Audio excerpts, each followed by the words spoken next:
my daughter-in-law got back from a get-together with her friends. A get-together she insisted would have no men, just as my son was rushing to get ready for work. He told her he needed to get in right away, but she pushed him hard. "Wait, what is that?" my son yelled. I ran inside just as my daughter-in-law was taking off her dress, and my son's face froze in shock. I couldn't believe what I was seeing. I'm glad you're here. If you're watching this video, hit that like button, subscribe to the channel, and let me know in the comments where you're listening to my revenge story from. I want to know how far it's traveled. I woke up before the sun had even come up, the dim light filtering through the window and illuminating my small kitchen, a place I'd come to know by heart for over 30 years.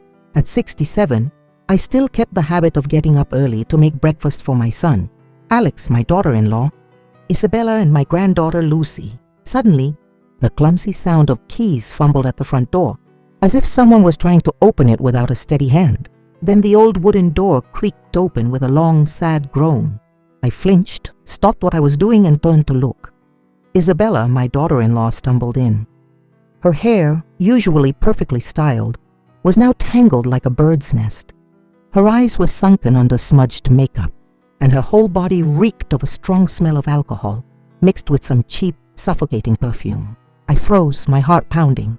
She was still wearing the tight red silk dress from the night before, the one she'd said she was wearing for a girls' night out. But now, that dress was a mess, wrinkled, out of place, as if it had been through a storm. I just stood there, the knife still in my hand, unable to say a word. Isabella, the daughter-in-law I once loved like my own daughter, now looked like a complete stranger. I felt a knot in my chest, a restlessness growing inside me, as if something terrible was about to happen. Lucy, who was coloring at the dining room table, looked up at her mother. In a clear, excited voice, she said, "Mommy, you're back." But Isabella barely flinched, as if someone had just shaken her awake from a dream. She avoided the little girl's innocent gaze, and waving her hand dismissively replied, "Just eat, sweetie. Mommy's going to her room for a minute, and then I'll get you ready for school."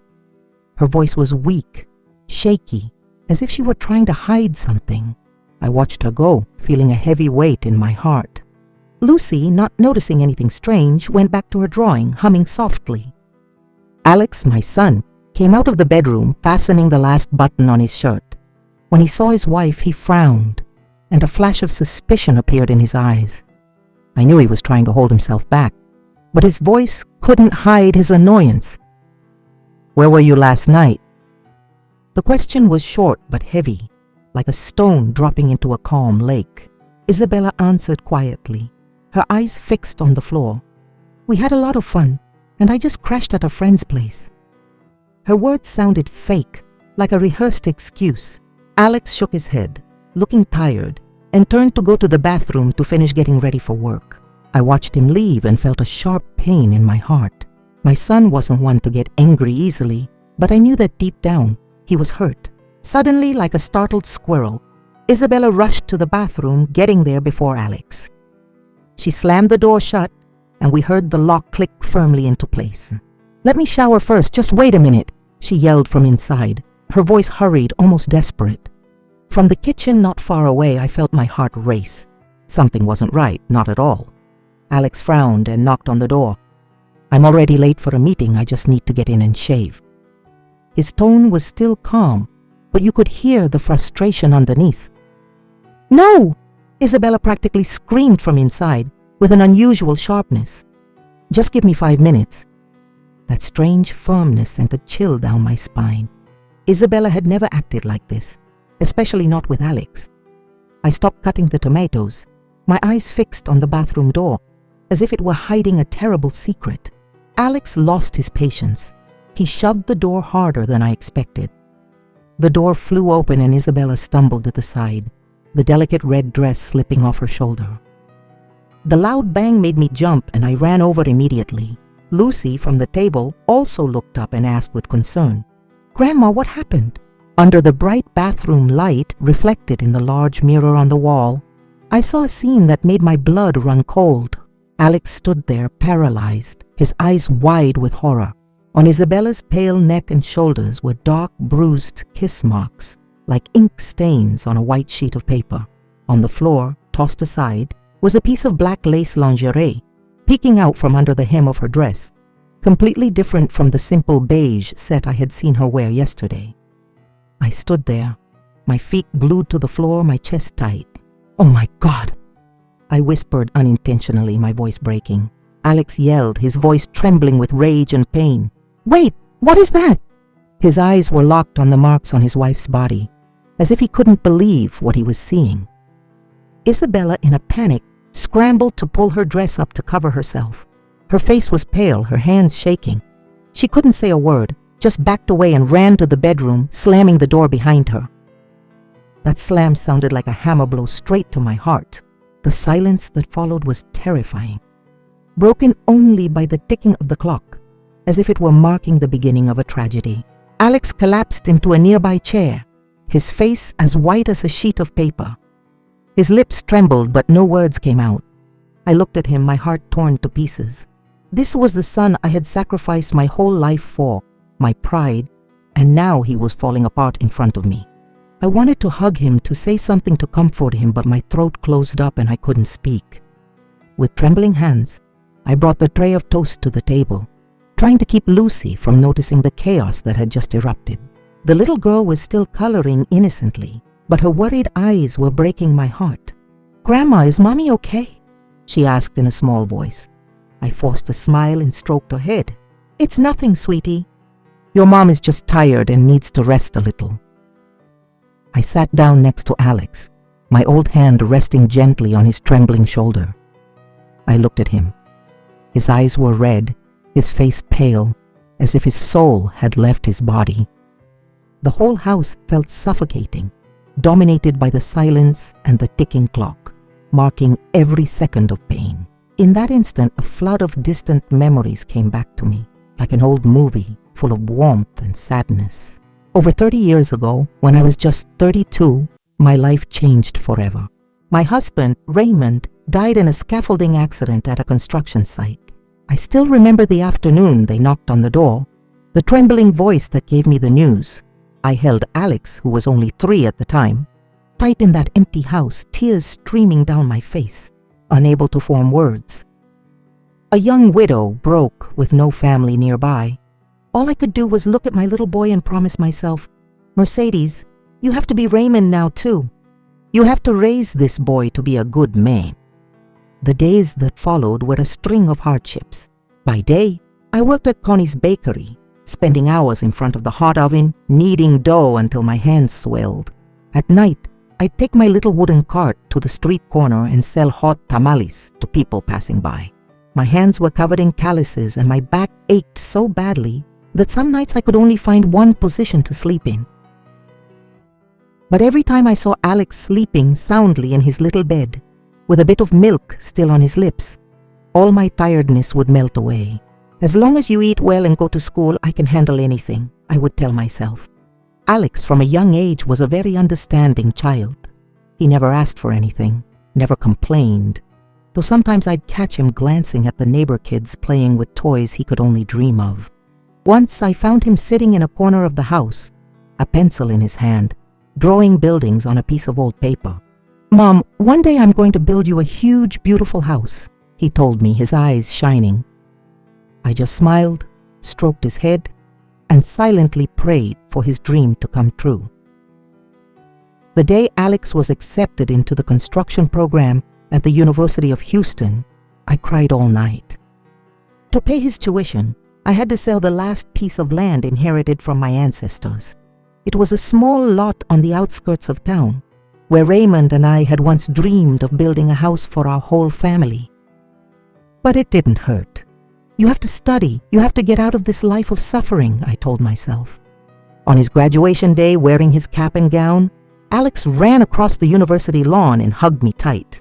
"Mom, I did it," he shouted, his voice cracking with emotion. I held him tight, tears streaming down my cheeks, and fainted in his strong arms. It was the happiest moment of my life, as if all my sacrifices had been rewarded. A few years later, Alex met Isabella. I still remember the day he introduced her to me. Isabella came into the house, beautiful in a light blue dress, with a smile as sweet as the sun. She hugged me, called me Mom affectionately, and gave me a bouquet of wildflowers she'd picked from a nearby field. "Mom, Alex has told me so much about you. I'm so happy to finally meet you today," she said in a soft, warm voice.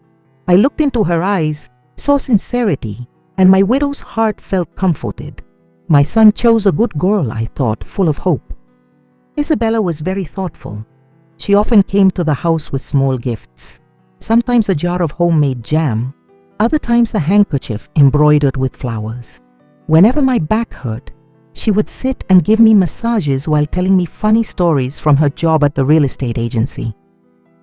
I loved her, not just because she made Alex happy, but also because she made me feel like I wasn't alone anymore. "Now I have another daughter," I once told Alex, and he smiled brightly, squeezing Isabella's hand tightly. On their wedding day, the whole neighborhood was celebrating. I stood in the middle of the crowd, watching my son in his black suit, holding hands with his beautiful bride as they entered the church. The bells were ringing and Alex's eyes shone with happiness. I wiped away my tears and thanked God for giving my son a complete home. "Raymond, do you see? Our boy has found happiness," I murmured to myself, as if he were still somewhere, watching over us from above. When Lucy was born, my joy doubled. Isabella was a devoted mother. She spent entire nights awake, soothing the baby when she cried, and carefully chose every toy, every piece of clothing for her. Once, I saw her sitting by Lucy's bed, singing her a lullaby in a sweet voice while stroking her hair. I wasn't wrong about her, I thought, my heart full of contentment. Isabella wasn't just my daughter-in-law. She was an essential part of my family, but then the cracks started to appear, small but visible enough for an old mother like me to notice. First there was the phone. Isabella was never without it, always password protected, and she'd place it face down on the table during meals. Once I saw her jump when it buzzed, and she ran to the balcony to answer, whispering as if she was afraid someone would hear her. I told myself she was probably just talking to a friend, but a mother's instinct wouldn't let me rest. Then came the designer bags, the expensive dresses that started filling her closet. I'm not a nosy person, but I know Alex's salary as an engineer. He works hard, but it's barely enough to cover the bills and take care of Lucy. Where were all these luxuries coming from? Once I asked her gently, "Isabella, that new dress is beautiful. Where did you get it?" She smiled with a carefree tone. "Oh, a friend gave it to me. They usually give me their hand-me-downs." But her evasive glance made me suspicious. What friend gives away such expensive things? Isabella's girls' nights out became more and more frequent. She would leave late at night, saying she was going to dinner with her friends, but she'd come back in the early hours of the morning, smelling of a strange perfume, different from the one she usually wore. Once I saw her in front of the mirror, carefully applying her makeup, choosing her tightest dress, and then she turned to me with a smile. "Mom, we're just going for a bite to eat, don't worry." I nodded, but my heart felt heavy. A mother doesn't need explanations to know when her daughter-in-law is lying. I tried to calm myself down. Maybe she's still young, she likes to have fun, I thought. I'm old now, I'm probably just becoming too suspicious. I didn't want to believe that Isabella, the same girl who called me Mom with a radiant smile, could be hiding something. I didn't want to shatter Alex's happiness. I didn't want to hurt Lucy. But this morning, seeing the bruises on her shoulder, the black lace lingerie thrown on the bathroom floor, all those beautiful memories, all the trust I had built up, they shattered like soap bubbles. That breakfast, the small kitchen in my house was filled with a heavy, suffocating air. The sound of silverware against plates mixed with the ticking of the clock on the wall.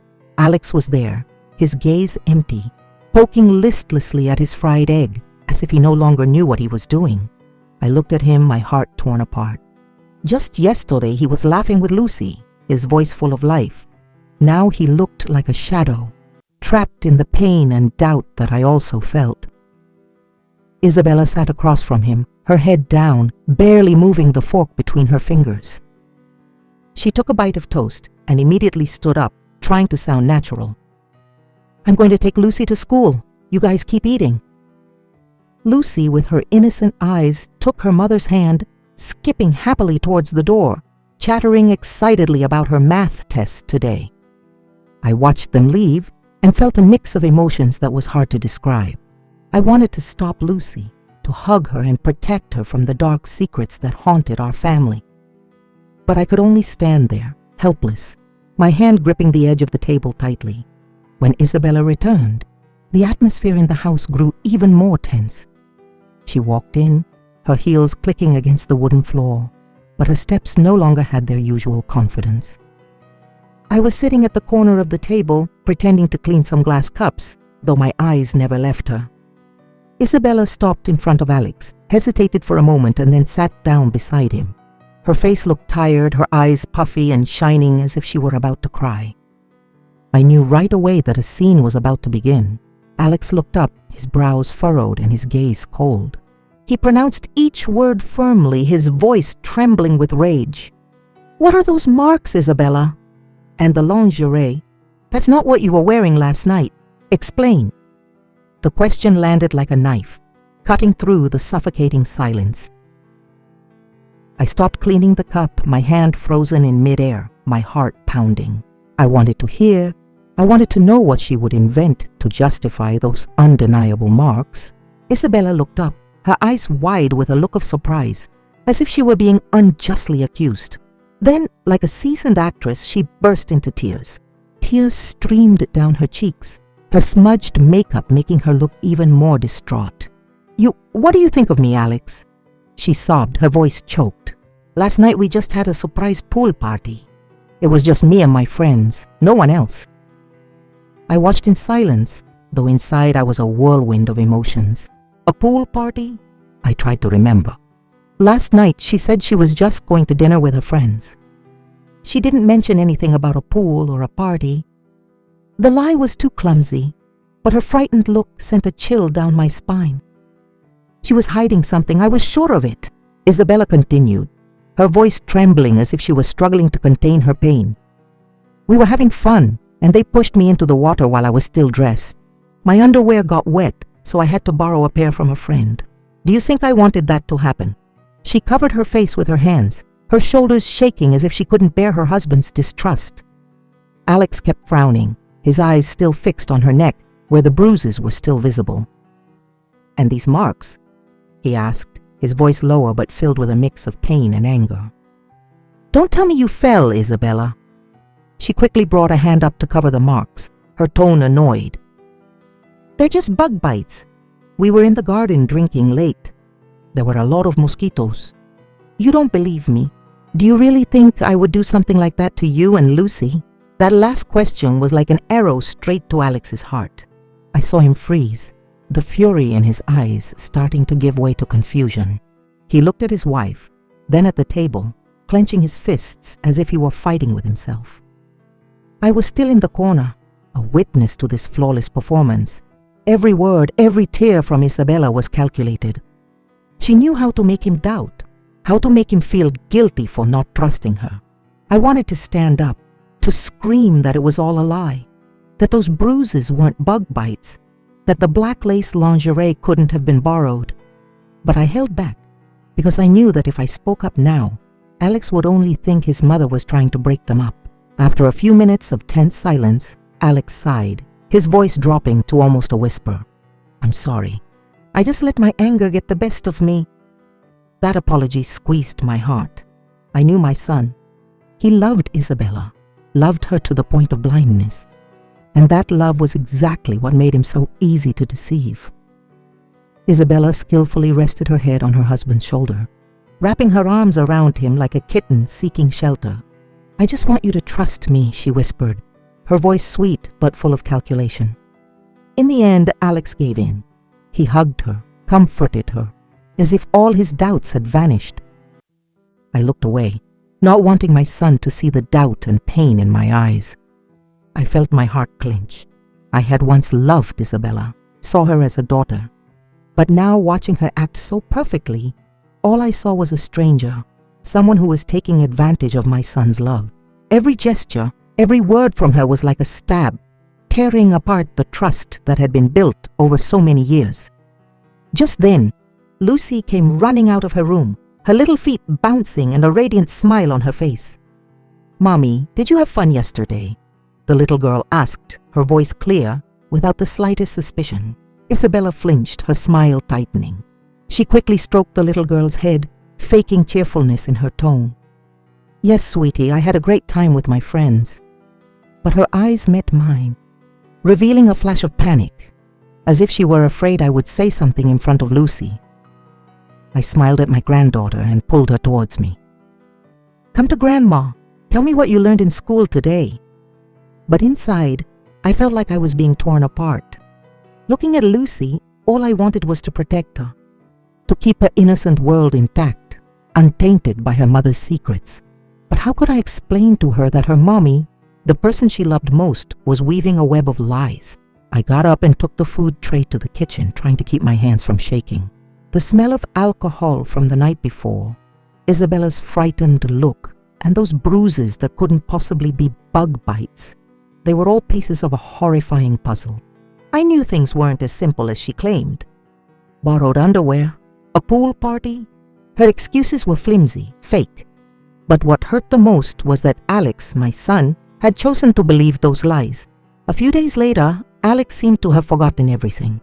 He threw himself into his work at the construction site, leaving home at dawn and returning after dark. I saw him force himself to smile, to talk to Lucy as if nothing had happened, but sometimes his eyes would drift off, lost somewhere full of unanswered questions. I knew he was still struggling with himself, trying to believe Isabella's explanations, even though a crack had already formed inside him, whether he wanted to admit it or not. I, on the other hand, couldn't forget. The doubt was like a poisonous worm, gnawing at my mind day and night. Every time I saw Isabella, I remembered the bruises on her neck, the black lace lingerie on the floor, and that panicked look as she fled to the bedroom. I wondered how far could her act go, and how dark was the truth she was hiding. I couldn't just stand by. I couldn't let my son and granddaughter live inside a lie woven by the person they loved most. One afternoon, as the hot sun streamed through the window, I was sitting in the kitchen preparing Lucy's meal. She was about to come home from school, and I wanted to make her the traditional mole poblano she loves so much. The old family laptop was resting on the table, covered in a thin layer of dust. I turned it on, planning to look up the exact recipe for the thick chocolate sauce my mother had taught me. The screen lit up, and I browsed some instructional videos online, trying to focus on the task to push away the heavy thoughts. Suddenly, a small pop-up window appeared in the corner of the screen, accompanied by a faint ding. It was a WhatsApp notification. "You were incredible last night. I love you." I froze, my heart skipping a beat. The sender was an unknown male name, Carl. He wasn't in the family contacts, not a friend or co-worker of Alex's, at least not one I knew. I stared at those words, my chest tightening as if someone was squeezing it. A chill ran down my spine, as if I had touched a forbidden secret. I looked outside. Isabella was on the balcony, hanging clothes, her cotton dress waving gently in the wind. Alex wasn't home yet. He was probably still at the construction site. The house was quiet, except for the birds singing in the small garden. I then remembered that a few days earlier, Isabella had asked to borrow the laptop because her phone had broken. "Mom, my phone's busted. Can I use your computer for a bit?" she had said with a casual voice, as if it were nothing. She must have opened WhatsApp web and forgotten to log out.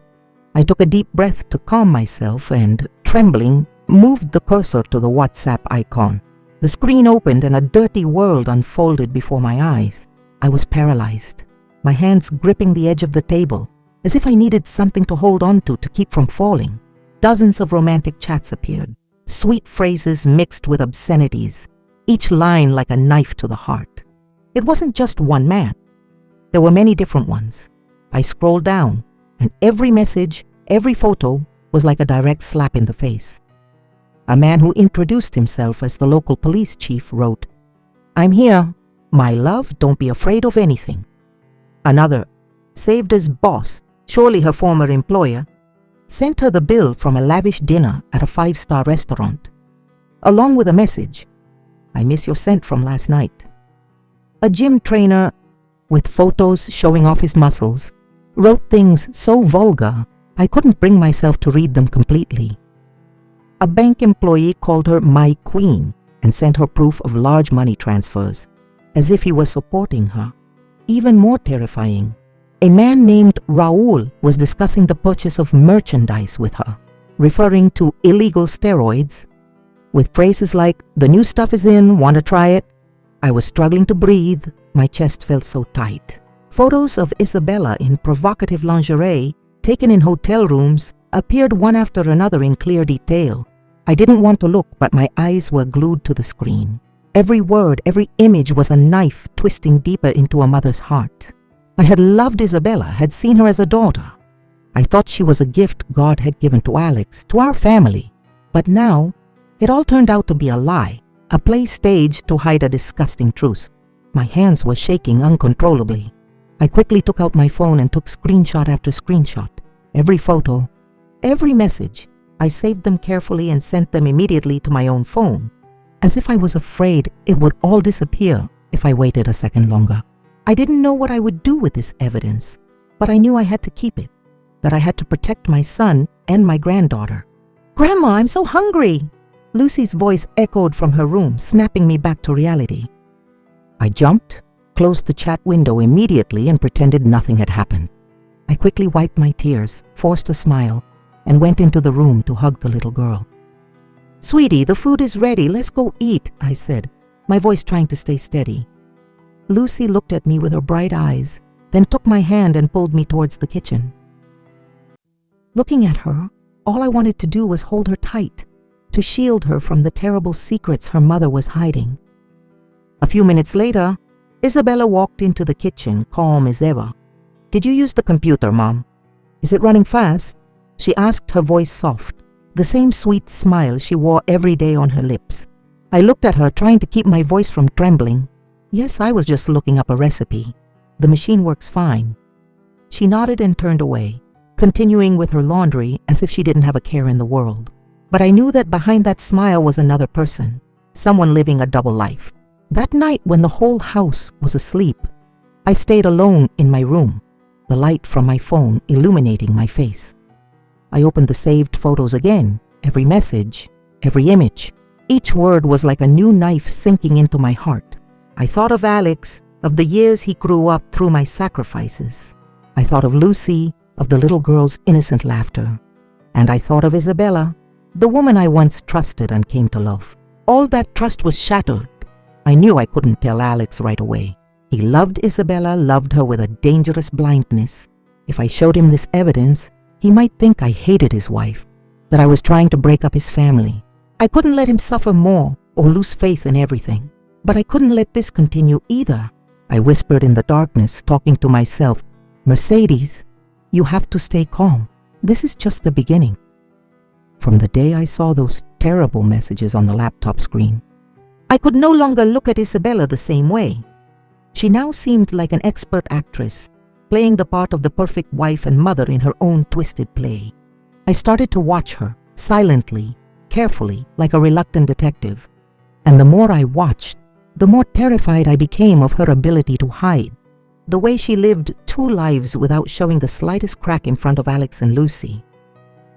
In the morning, as sunlight streamed through the window, the kitchen once again became Isabella's stage. She would get up early, stand in front of the stove, her hands moving skillfully as she fried eggs and made tortillas, humming a cheerful tune. "Lucy, want another egg? Mommy will make it for you," she'd say, with a smile as soft as the sun. Lucy, sitting at the table, would beam and nod quickly.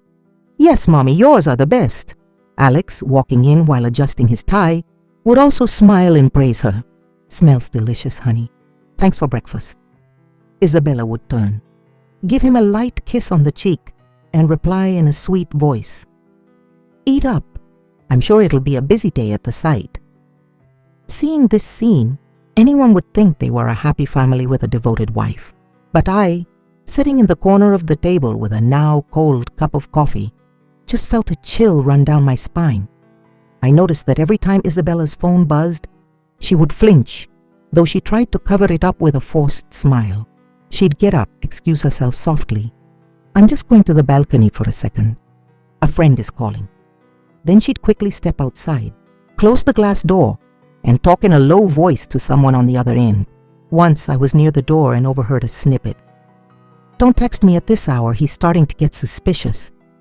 Those words were like a stab, confirming what I had already seen on the laptop. She wasn't just hiding a secret. She was doing it with full awareness, carefully watching her every step. One afternoon, while I was hanging laundry in the yard, I heard Isabella's voice from the bedroom. The door was slightly ajar, and her tone was low but hurried. "No, don't call me now. He's about to get home. I'll text you tonight."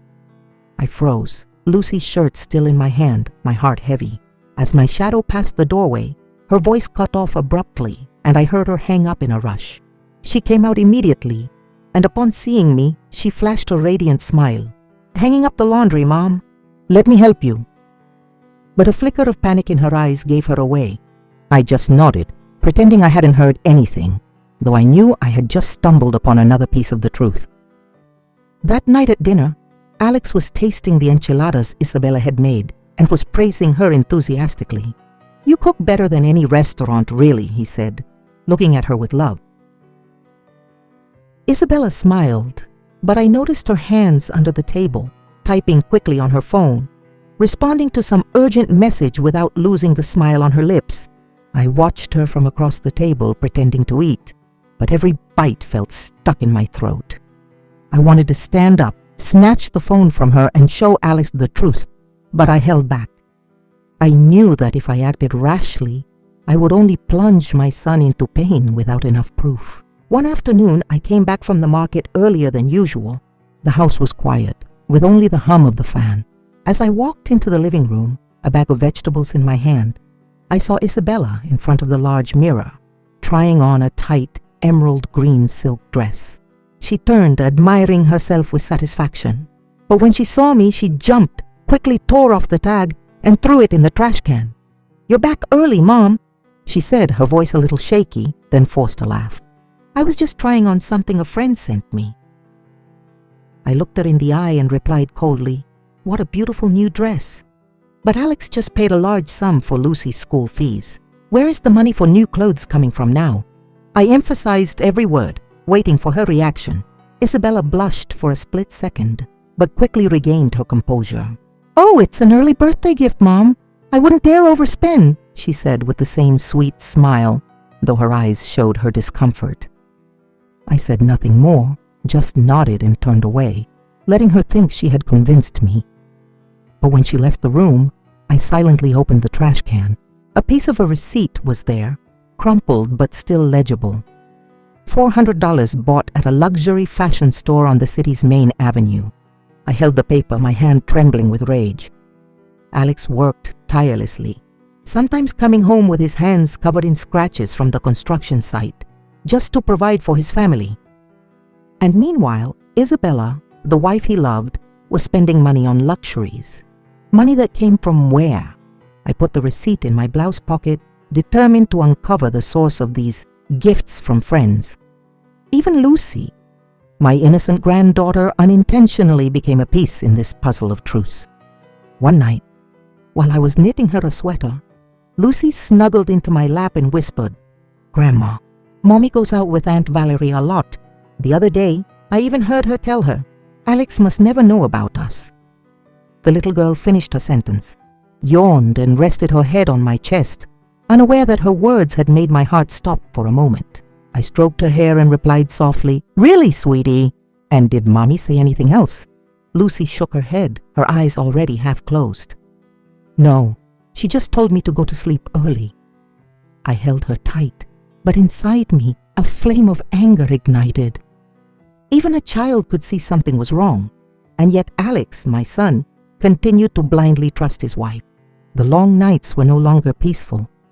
When everyone was asleep, I would stay alone in my room, the dim desk light illuminating my aging face. The old laptop, which I once only used for recipes or listening to traditional Mexican music, had become a window into a world of lies and sins. I opened Isabella's WhatsApp account, which she had accidentally left open, and new messages poured in one after another, like waves crashing on the shore, washing away what little hope I had left.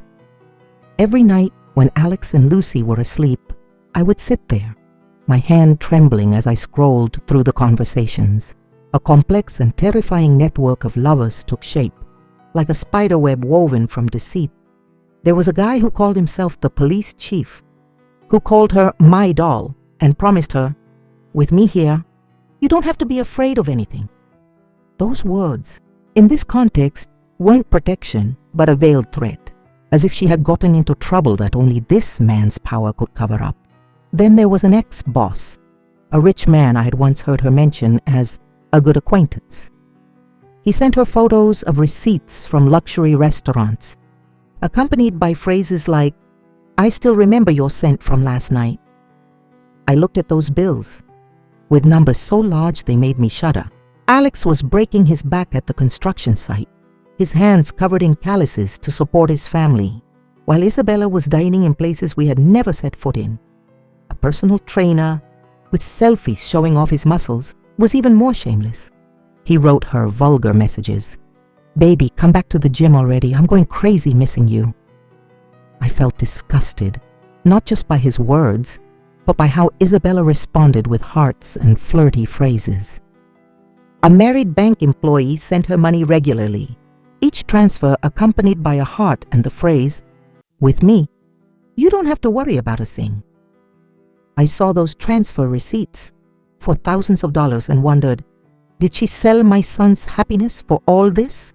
But the most terrifying was that guy Raul, the one dealing in steroids. His messages were full of code words about new merchandise and the next trip. I didn't fully understand the terms, but I knew it was nothing good. Once I read a message from Isabella giving him instructions. "Don't call me during the day. Alex might hear." Those words were like a stab, proof that she was fully conscious, completely calculating and hiding everything. She wasn't a victim of temptation. She was cold, someone who knew exactly what she was doing. As I took screenshots, I was overcome with revulsion.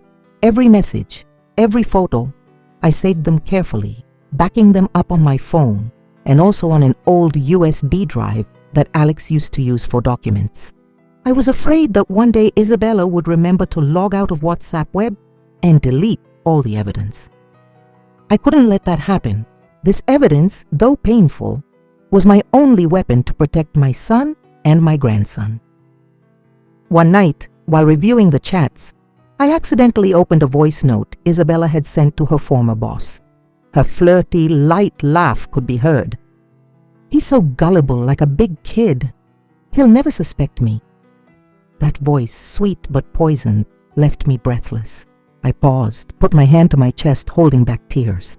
Alex, my son, who had given his whole heart to love and trust his wife, was being described by her as a naive fool, easy to deceive. I thought of those mornings when Alex would kiss his wife before going to work, his eyes full of tenderness.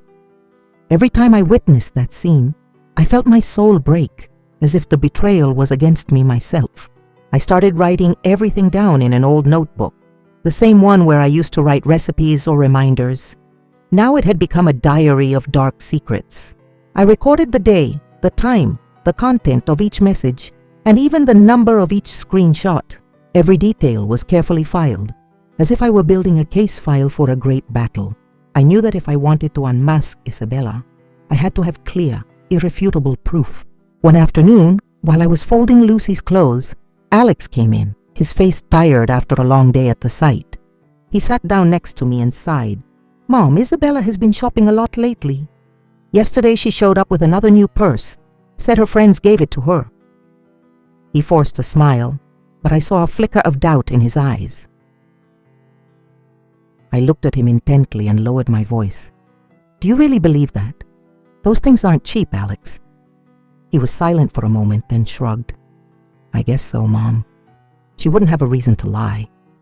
Those words squeezed my heart. Alex, my son, was still choosing to trust his wife, even though deep down I knew he was also lying to himself. I wanted to scream the truth at him, to show him the messages, the photos, the evidence I had gathered.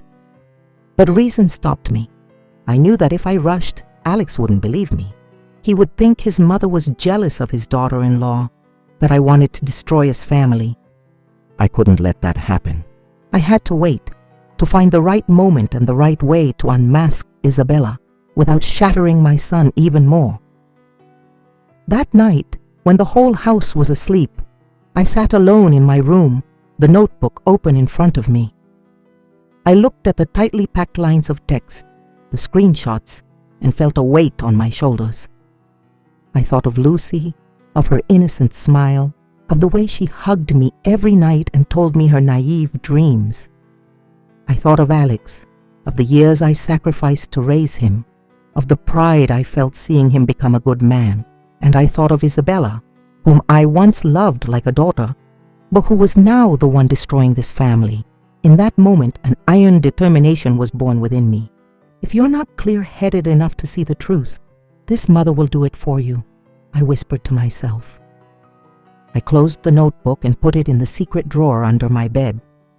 Outside, the cold moonlight streamed through the window, as if reminding me that the road ahead would be full of difficulties. But I wasn't afraid. I had already survived the hardest days, raising Alex alone. Now, for my son and my granddaughter, I was ready to face any challenge. One afternoon, the golden light filtered through the window, illuminating the stack of freshly washed dishes in the kitchen. I sat down to dry each plate, trying to keep my mind busy, but the doubt and pain followed me like a black cloud. The old laptop on the living room table, the one I was afraid to open, suddenly lit up with a soft ding. I flinched, the plate in my hands almost slipping. A WhatsApp notification appeared. "How's your plan going?" It was from Valerie, Isabella's best friend, a girl I had seen a couple of times, who always smiled, but whose eyes held a certain coldness. My heart pounded against my chest as if trying to break free.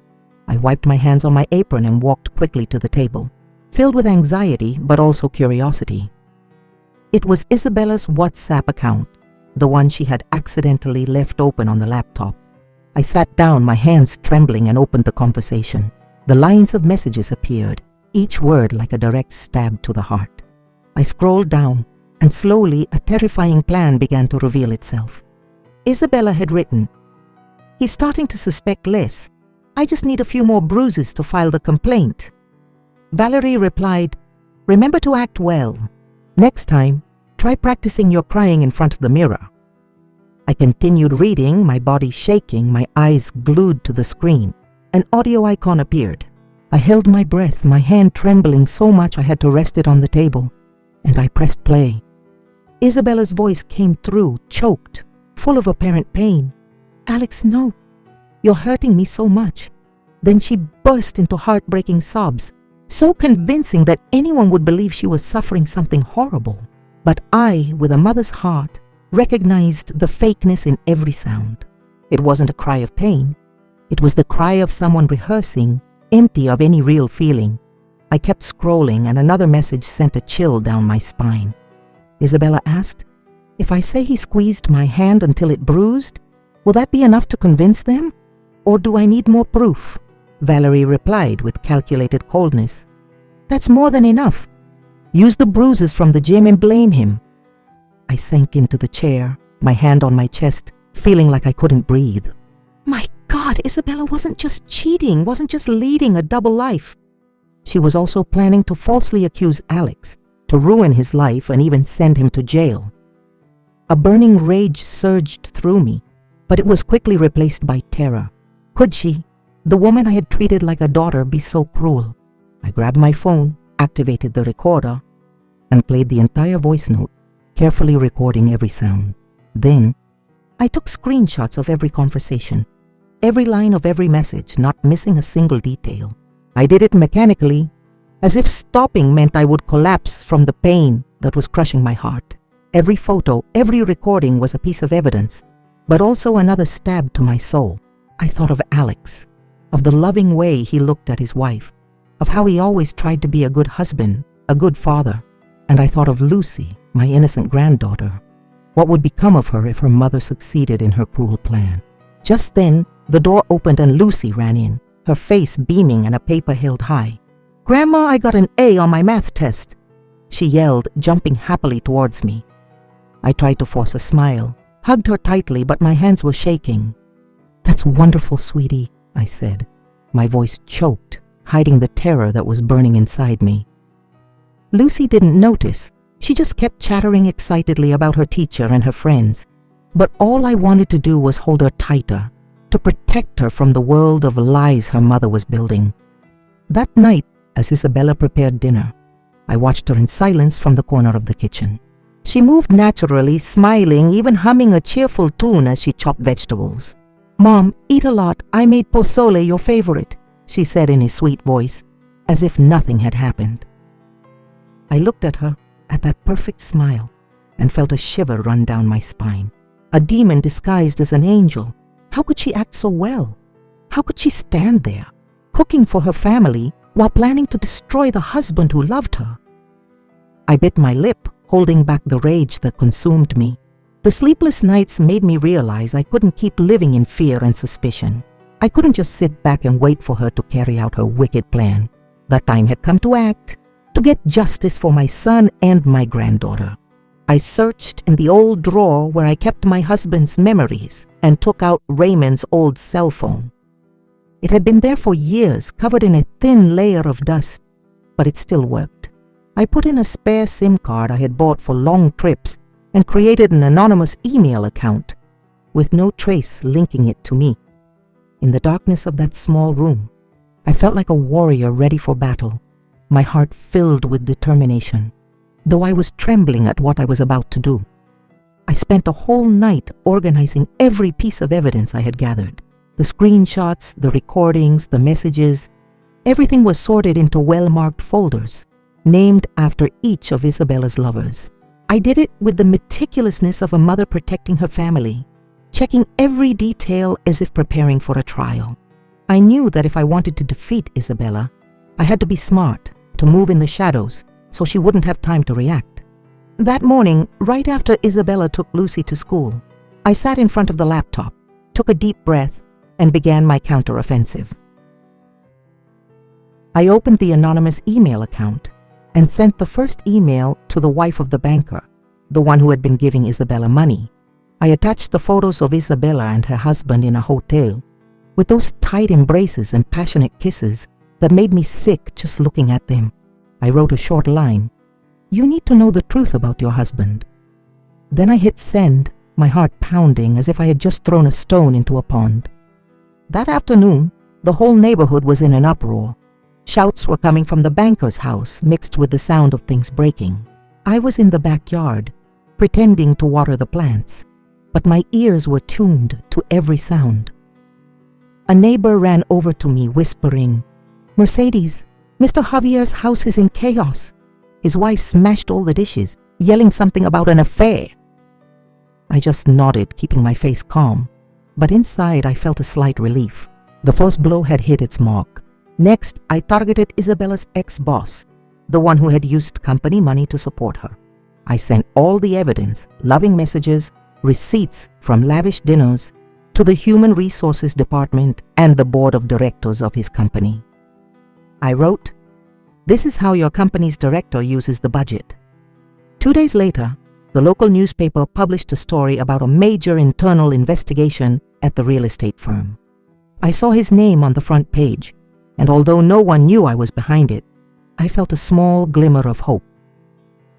Isabella was starting to lose the support she had built. With the gym trainer, I decided to attack his reputation. I sent his messages about selling illegal substances to a group of parents whose children trained there. I wrote, "Do you want your children training with someone like this?" Immediately, a boycott erupted. I heard that parents went to the gym to demand his firing, and that the gym's profits plummeted in a single day. I was in the kitchen hearing the news from a friend, and for the first time in weeks, I felt like I was in control. The police chief, the one who called Isabella his doll, was the next target. I sent a photo of him hugging Isabella in a bar to some journalists I knew from my days selling tamales on the corner. I wrote as a caption, What does the man in charge of justice do on his nights off? Shortly after, I learned he was being investigated for inappropriate conduct. An old friend called to tell me the whole city was talking about the scandal. I just smiled and said I didn't know anything, but deep down, I knew I had just dealt a heavy blow to Isabella's network. Lastly, with Raul, the steroid dealer, I decided to play a risky card. Using a fake account, I wrote to him, "Isabella has already revealed all your hiding spots. The police have you in their sights." That night from my bedroom window, I saw Raul calling Isabella in the yard. He was under the streetlight, his face pale, cursing nonstop and yelling into the phone. Isabella, on the other end, was trying to calm him down, but I could see her pacing back and forth, her hands on her head as if she were on the verge of panic. Everything I did happened over the course of 1 week. Each email, each message, was a precisely calculated move, like a chess player setting up the pieces to take down an opponent. I would sit in the living room, calmly folding Lucy's clothes, while Isabella paced like a caged animal. Her phone rang non-stop. Sometimes she would scream, other times she would cry, and on one occasion, she even threw a glass of water on the floor. "Why is this happening? Who is doing this?" she yelled, her voice trembling, but no one answered. Alex looked at his wife and sighed, his face full of bewilderment. "What's wrong, Isabella? If something's going on, just tell me," he said, his tone concerned. But she just shook her head, ran to the bedroom, and slammed the door. I stayed there, folding each of Lucy's tiny garments, my heart both relieved and heavy. Relieved because I knew I was doing the right thing, protecting my son and my granddaughter, but heavy because I had to do it alone, keeping the secret even from Alex, the person I loved most. I would watch him trying to comfort his wife, and my soul would break in two. He knew nothing of what was happening, didn't know that his mother was fighting a silent battle to save his life. Every night, when everyone was asleep, I would open my notebook, review what I had already done and what was left to do. I knew this chess game was just beginning, but this time, I had the advantage. In the days following my attacks on Isabella's network of lovers, she fell into a state of absolute panic. The face that had once been radiant was now gaunt, her eyes sunken from lack of sleep, and that fake smile I knew so well had vanished. She wandered around the house like a ghost, her phone buzzing incessantly, but whenever she answered, all you could hear were her screams or sobs. I knew that those she had trusted, from the police chief to the steroid dealer, were turning their backs on her, and the world she had built on lies was crumbling. One night, Alex came home late, exhausted after a full day at the construction site. I was in the kitchen making some dinner for Lucy when I heard my son's heavy footsteps. Suddenly, he stopped at the entrance to the living room, and I heard him exclaim in alarm, "Isabella, what's wrong with you?" I ran over, and the scene I saw made my heart stop. Isabella was collapsed in the middle of the living room, her eyes red, tears streaming down her cheeks. On her wrist was a poorly wrapped bandage, stained with a few drops of fresh blood. She looked up at Alex and burst into heartbreaking sobs. "Do you know what I've had to endure? I can't live another day in this hell." Alex, bewildered, quickly knelt beside her, his trembling hands grabbing her shoulders. "What are you talking about? What's going on? Just tell me," he almost shouted, his voice filled with anguish. I stood behind the doorframe, my soul frozen. I knew it wasn't real pain. It was just another performance, a desperate move from someone who was cornered. The blood stains, the makeshift bandage, it was all clumsily staged, but enough to deceive Alex, who still blindly loved his wife. The next day, Isabella posted a long status on social media, describing the pain of a wife living in fear. She wrote about days of abuse, about the wounds on her body, and attached a photo of her bandaged wrist, with the lighting adjusted to make it look even more pitiful. The post went viral quickly. All of Alex's family and friends were calling non-stop, asking nervously, "What's wrong with Alex, Mercedes? Did he really hit Isabella?" A cousin called, her voice full of doubt. I just pressed my lips together and answered briefly, "That's not true, don't worry." But inside, my chest was burning. Isabella had not only betrayed my son, she was now trying to turn him into a monster in everyone's eyes. A few days later, Alex came into my room, his face pale, his trembling hands holding a piece of paper. "Mom, look at this," he said, his voice breaking. I took it and my heart sank. It was Isabella's divorce petition, accompanied by a domestic violence accusation. In the document, she described alleged beatings in detail, and there was even a medical certificate of injuries from a private clinic. Alex put his head in his hands and collapsed into the chair, his voice desperate. "Mom, I didn't do anything." I never touched her. Why is she treating me like this? He looked up at me, his eyes red like a lost child. I put my hand on his shoulder, trying to keep my voice steady. "It's okay, son. I'm not going to let anyone destroy your life."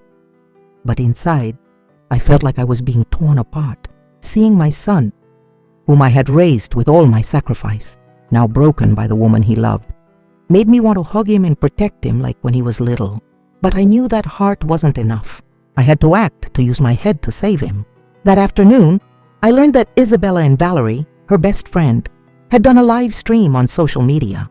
In the video, they were both crying, claiming that Alex was a violent man, that Isabella had lived in fear for years.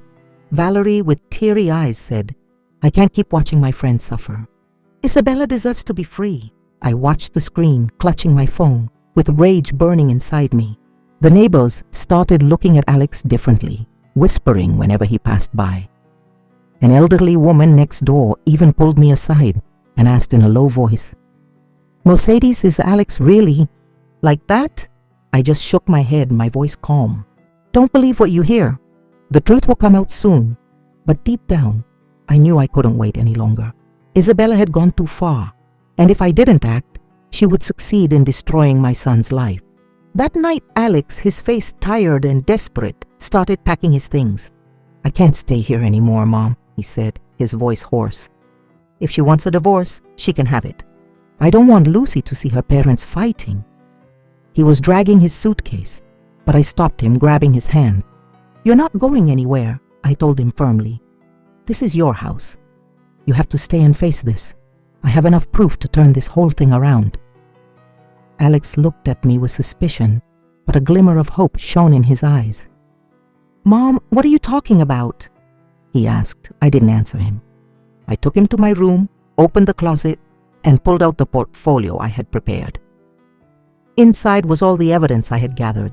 Screenshots of Isabella's conversations with her lovers, recordings of her rehearsing scenes of abuse, receipts from luxury purchases, and even messages about the plan to defame Alex. I didn't show him then, because I knew if he saw it all at once, he wouldn't be able to handle it. "Trust me," I told him. "I'll take care of everything." The next morning, I went to the office of Mr. Ortiz, an old friend of my late husband. He was a serious man, his hair already gray, but with a sharp gaze and a voice full of authority. I placed the folder of documents on his desk, opened every file, played every recording. Ortiz reviewed them, turned the pages, listened to each audio without saying a word. When he finished, he looked up at me and nodded firmly. "Mercedes, this isn't just proof. This is the key to saving your son. I'll take this case." I let out a sigh of relief, as if a great weight had been lifted from my shoulders. For the first time after weeks submerged in darkness, I saw a glimmer of light at the end of the tunnel. On the day of the trial, I woke up very early, my heart heavy, but also full of determination. My entire family was present at the Central Courthouse in Houston, where the tension was thick in the air. News of Isabella's lawsuit had already spread, attracting a crowd of journalists and onlookers who filled the hallways. They were whispering, pointing, and I could overhear snippets of conversations about Alex, my son, being accused by his wife of being a violent man. I squeezed Lucy's hand, trying to keep her calm, though inside I felt like I was walking a thin line between hope and fear. In the courtroom, Isabella entered with a perfectly constructed victim persona. She wore a discreet black dress, her hair down naturally, and her face was made up to look pale and weak. Beside her was Valerie, her friend, with a hard look in her eyes, playing the role of the close witness. Isabella kept her head down, clasped her hands, and occasionally dabbed at her eyes with a handkerchief, as if she were truly the victim of a tragedy. Seeing her, I just wanted to stand up and scream the truth, but I held back. I knew my moment would come. Alex sat next to me, his hands clenched and trembling. I looked at him and no longer saw the pained face from the previous days. Now his gaze was firm, as if he were ready to face anything. I gently squeezed his hand and whispered, "Be strong, son. I'm here with you." He nodded without speaking, but I could feel the trust he placed in me. The trial began. Isabella's lawyer, a middle-aged man with an eloquent voice, told a tragic story of an abused wife. He showed photos of bruises on Isabella's wrists and arms, along with a medical certificate from a private clinic. "Mrs. Isabella has lived in fear for years," he said with emotion in his voice. "She not only suffered beatings, but she was also controlled, threatened." Valerie took the stand to testify, sobbing as she talked about the times she heard Alex yelling and saw Isabella crying alone in her room.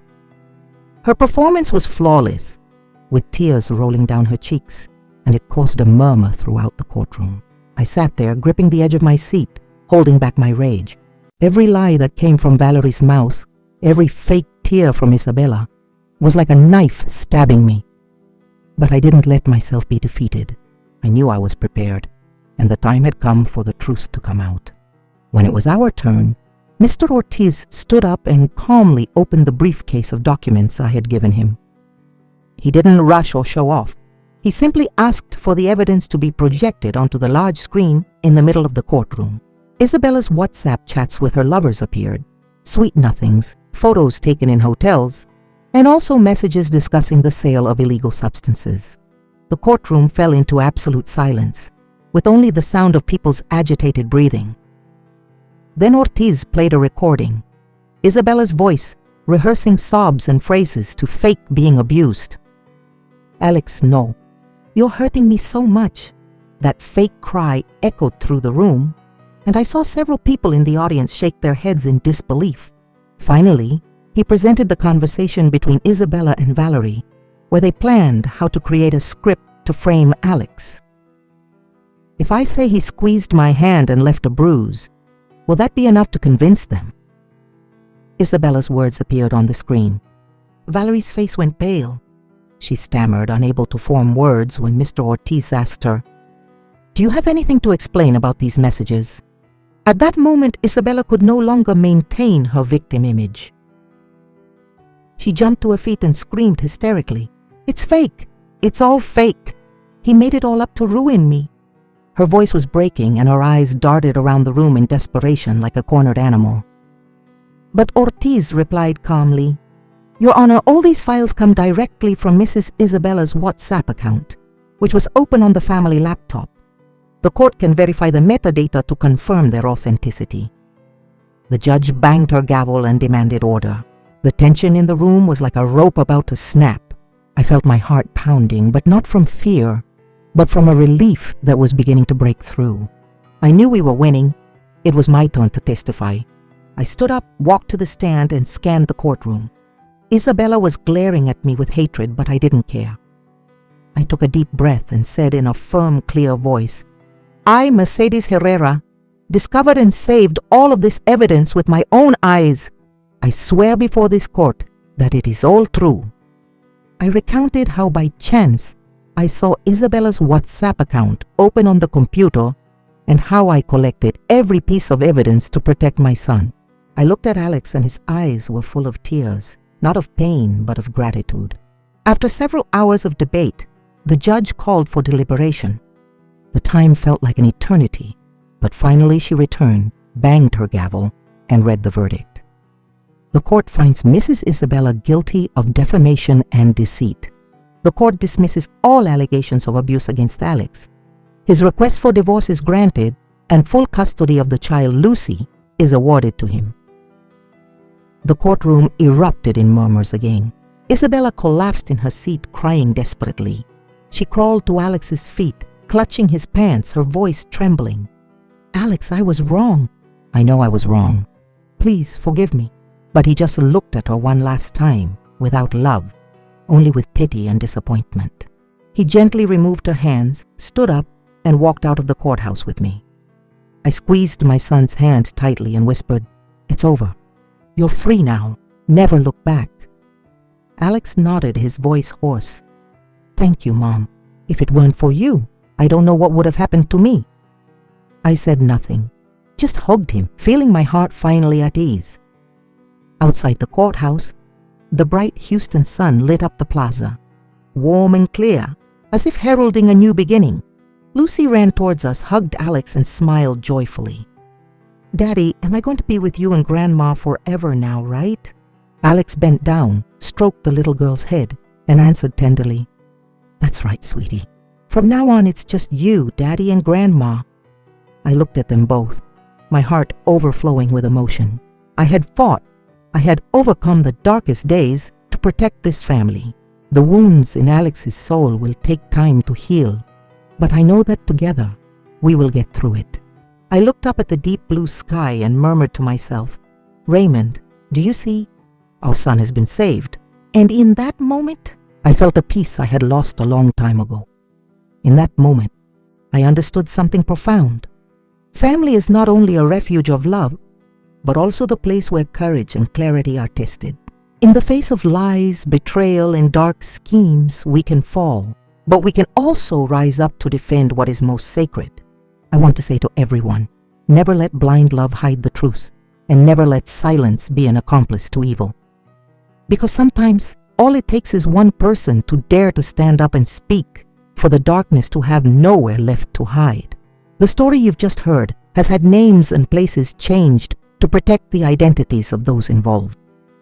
We're not telling it to judge, but in the hope that someone will listen and stop to reflect. How many mothers are suffering in silence within their own homes? I really wonder, if you were in my shoes, what would you do? Would you choose to stay silent to keep the peace? Or would you dare to face it all to reclaim your voice?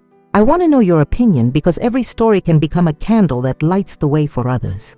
God always blesses, and I'm convinced that courage will lead us to better days. Right now on the end screen, I'll leave 2 of the channel's most loved stories. I'm sure they will surprise you.